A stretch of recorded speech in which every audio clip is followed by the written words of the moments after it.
Nabigyan ng pahintulot ulit si Ibrahim na bumalik. Binisita niya. Nung pagdating ni Ibrahim alayhi salam, yung kamelyo pinaupo niya.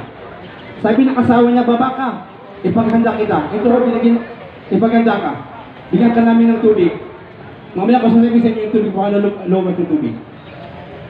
Sabi ni Ibrahim, hindi pwede. Ang pahintulot sa akin ay bisita lang, hindi pwedeng bumaba. So sabi ni Hajara, kung gano'n pwede ba, hugas ko ang ulo mo, pati yung paa mo, pati yung kamay mo. Sabi, oo, pwede yan. Hinugasan lang ni Hajara yung ulo, buhok, at kamay at paa ni Ibrahim alayhi salam. Pagkatapos, umalis na agad. Kinuha yung bata, nilambing, umalis na agad. Allahu Akbar.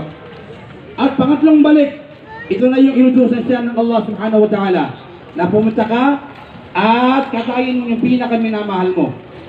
Una, akala ni Ibrahim alayhi salam, ang tinutukoy ng Allah ay kumatay ka ng kambing. Kaya nung pag-gising ni Ibrahim alayhi salam, kumatay siya ng kambing. After one day, nakita niya lang sa panaginip na inutusan siya na katayin mo yung pinakaminamahal mo. Pag-gising ni Ibrahim, akala niya baka. Kumatay siya ng baka. Pangatlong gabi, ganoon ulit. Akala niya kamelyo. Gumising, kumatay ng kamelyo.